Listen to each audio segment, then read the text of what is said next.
Entah seperti apa tanggapan Presiden Ukraina Volodymyr Zelensky saat mengetahui salah satu helikopter kebanggaan pasukannya hancur di medan perang.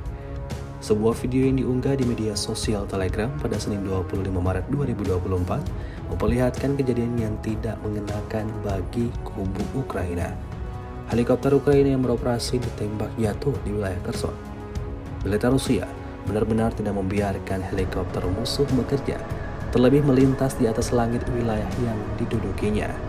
Helikopter jenis Mi-8 pasukan Ukraina dihancurkan oleh tembakan Manpats dari kubu Moskow. Dari kejauhan, tampak kepulan asap tebal berwarna hitam menjadi bukti kuat terbakarnya helikopter tersebut hingga hancur lebur.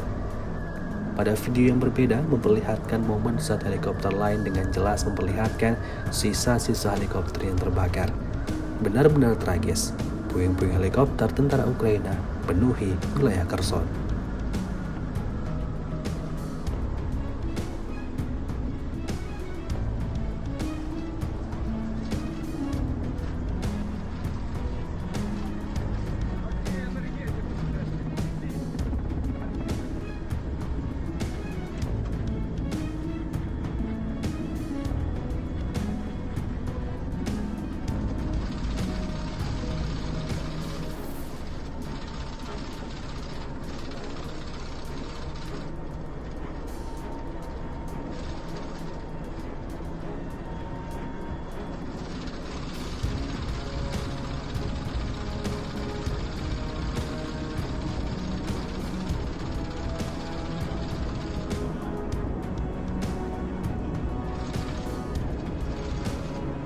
X sekarang menghadirkan lokal menjadi Indonesia.